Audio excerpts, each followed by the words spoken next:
ಸಿದ್ಧಂ ಸರ್ವಸಿದ್ಧಂ ಶಿವಪ್ರಭಂ ಸ್ವಯಂ ಸಿದ್ಧಂ ಅಹಂ ವಂದೇ ಸಿದ್ಧಾರೂಢಮಹಂ ಭಜೆ. ಜಗದ್ಗುರು ಗುರುನಾಥಾರೂಢರ ಪಾತ್ರ ಜಗದ್ಗುರು ಸಿದ್ಧಾರೂಢರು, ಆರೂಢ ಜ್ಯೋತಿ ಶಿವಪುತ್ರ ಅಜ್ಜನವರು, ಆರೂಢ ಜ್ಯೋತಿ ಶಿವಪುತ್ರ ಅಜ್ಜನವರ ಕರಕಮಲ ಸಂಜಾತರು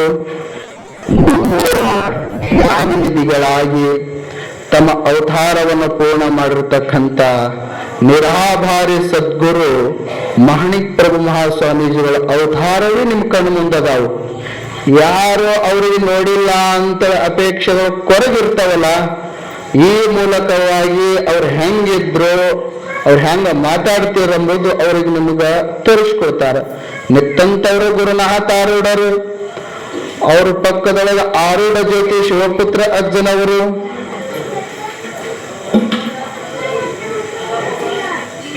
ಅವೆಲ್ಲ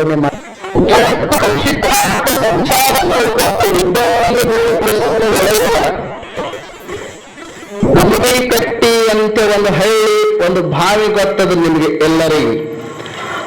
ಆ ಬಾವಿ ಮೇಲ ಅಪ್ಪ ಸಿದ್ಧಾರೂಢ ಕೂತಾಳಾಗ ಒಬ್ಬ ಲೌಕಿಕವಾದಂತ ಮನುಷ್ಯ. ಎಳ್ಳಮಸಿ ಹೊರಗೆ ಹೋಗ್ತಿರಲಿಲ್ಲ, ಇಲ್ಲ ಎಳ್ಳಾಮಸಿ ಆಗಿನ ಕಾಲಕ್ಕ ಎಳ್ಳಾಮಸಿಗೆ ಬುತ್ತಿ ತಗೊಂಡು ಹೋಗುವ ಒಬ್ಬ ಲೌಕಿಕ ಮನುಷ್ಯ ಅಪ್ಪನ ತಲೆ ಮೇಲೆ ಏನು ಮಾಡಿದ್ದ ನೀವೆಲ್ಲ ನೋಡ್ಕೊತ ಬಂದಿರಿ. ಏನು ಮಾಡಿದ್ದ? ಬೆಂಕಿ ಕೆಂಡ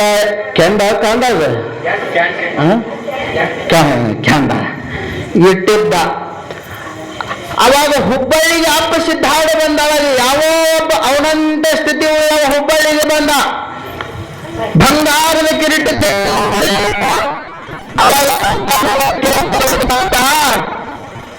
ಜಗದ್ಗುರು ಸಿದ್ಧಾರಪ್ಪ ನಿರಾಭಾರಿ ಸದ್ಗುರು ಬಂಗಾರ ಕಿರೀಟ ಇಟ್ಕೊಂಡಿದ್ದು ಎಷ್ಟು ಆನಂದ ಆಗಿರ್ಬೇಕು ನಿನಗ ಅಂತ ನಕ್ಕೋತ ಕೇಳದಂತ. ಅಪ್ಪ ಬಹಳ ಶಾಣ್ಯ ಹೇಳದಂತ, ನೋಡು ನಾ ಹಿಂದೆ ಸಂಚಾರ ಮಾಡುವ ಪ್ರಸಂಗದೊಳಗ ಡುಮರಿ ಕಟ್ಟಿ ಬಾವಿ ಮ್ಯಾಲ ಯಾವಾಗ ಅವ ಬೆಂಕಿ ಕುಳ್ಳ ಇಟ್ಟಿದ್ದಲ್ಲ, ಆ ಕುಳ್ಳ ಇಟ್ಟು ಆನಂದ ಈ ಬಂಗಾರ ಕಿರೀಟಿಟ್ಟನಲ್ಲ, ಆ ಬೆಂಕಿ ಇಟ್ಟ ಏನ ಆನಂದ ಆಗ್ಯದ್ರ ತಮ್ಮ, ಆ ಆನಂದಕ್ಕ ಈ ಬಂಗಾರ ಕಿರೀಟಕ್ಕೆ ಎಳ್ಳಷ್ಟು ಫರಕ್ ಆಗಿಲ್ಲೋ ಅಂತ ಹೇಳಿದ್ರಪ್ಪ ಸಿದ್ಧಾರೂಢರು. ಆ ಸಂದೇಶವೂ ಕೂಡ ಈ ಮೂಲಕವಾಗಿ ತೋರಿಸ್ಕೊಡ್ತಾರ. ಇನ್ನ ಸಿದ್ಧಾರೂಢರ ಕರಕಮಲ ಸಂಜಾತರು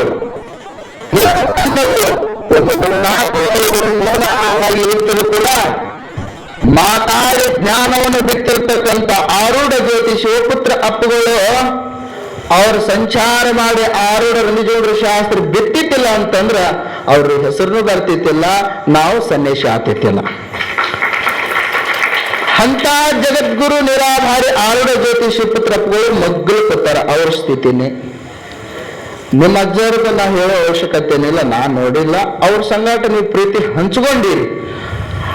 ಹೆಂಗ ಸಿದ್ಧಾರೂಢಪ್ಪ ಆರೂಢ ಜ್ಯೋತಿ ಅಪ್ಪಗಳು ಅನುಗ್ರಹ ಮಾಡಿ ಶಾಸ್ತ್ರ ಬೋಧನೆ ಮಾಡಿದ್ರು, ಆರೂಢ ಜ್ಯೋತಿ ಅಜ್ಜವರು ಎಲ್ಲ ಭಕ್ತರಿ ನಿಮ್ಮೂರಿಗೆ ಬಂದು ಹಲವಾರು ವರ್ಷ ಶಾಸ್ತ್ರ ಬೋಧನೆ ಮಾಡ್ಯಾರಲ್ಲ, ಅದೇ ಸ್ಥಿತಿ ಅವ್ರ ಶಾಸ್ತ್ರ ಚಿಂತನೆ ಮಾಡಿ ಅವರ ಜ್ಞಾನದ ಅವಸ್ಥೆ ಸಂಪೂರ್ಣ ಆಗುವ ಪ್ರಸಂಗದೊಳಗ ನಿಮ್ಮ ಮಾಣಿಕ್ ಪ್ರಭು ಅಪ್ಪಗಳಿಗೆ ತಮ್ಮ ಅಮೃತ ಹಸ್ತದಿಂದ ನೀನು ಜಗತ್ತಿಯೊಳಗೆ ಜ್ಞಾನ ಬಿತ್ತಪ್ಪ ಅಂತ ಅವ್ರ ಅಚ್ಚುಗಡೆ ಅನುಗ್ರಹ ಮಾಡ್ತಾರೆ.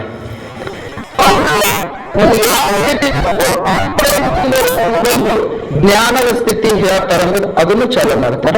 ಅವ ಕಿಡಿಗೇರಿ ನಾಗಲಿಂಗ ಬರ್ತಾನ. ಅವ ಎಲ್ಲದಾನ ಅಂತಂದ್ರಿ ಈಗ ನವಲಗುಂದ ದಾಟ್ಯಾನವ ಬರ್ತಾನ. ಸ್ವಲ್ಪ ಕಿಡಿಗೇರಿ ನಾಗಲಿಂಗ ನೋಡವ, ಅವನ್ ಲಾಸ್ಟಿಗೆ ಕರೆಸ್ಬೇಕಂತ ಹೇಳಿ ಬಿಟ್ಟಿವಿ. ಅವ ಬಂದು ಸಿದ್ಧಾರೂಢಪ್ಪನ ಮೈ ಮೇಲೆ ಇರ್ತಕ್ಕಂಥ ಬಟ್ಟೆಯನ್ನು ತಗೊಂಡು ಪಂಚಮಹಾಭೂತಗಳನ್ನು ತೋರಿಸಿಕೊಡ್ತಾನ. ಅಲ್ಲಿ ಸಂಪೂರ್ಣವಾಗಿ ಅವ್ರ ಅವತಾರಗಳನ್ನು ಜ್ಞಾನ ಸ್ಥಿತಿ ಗೊತ್ತಾಗುತ್ತದೆ. ಮುಂದೆ ಯಥಾಸ್ಥಿತಿ ನಮ್ಮ ಚಿಂತನೆ ಮುಂದುವರಿಸೋಣ. ಚಿಂತನೆ ಮುಗಿದ ಗಳಿಗೆಗೆ ರುದ್ರಾಕ್ಷಿ ಧಾರಣ ಆದ ಒಳಗೆ ಎಳ್ಳಿನ ಗಡಿಗೆ ಹೊಡಿತಾರೆ. ಮ್ಯಾಲ ನೋಡ್ಬೇಡ್ರಿ, ಬಾಯಿ ತೆರೆದು ಬಾಯಿ ಬಿದ್ದತ್ತು. ಇರ್ಲಿ. ಈಗ ಜಗದ್ಗುರು ಸಿದ್ಧಾರೂಢಪ್ಪಂದು ಏ ಕೂಳ ಬೆಂಕಿ ಮಾಡ್ರಿ ತಗೊಂಬ.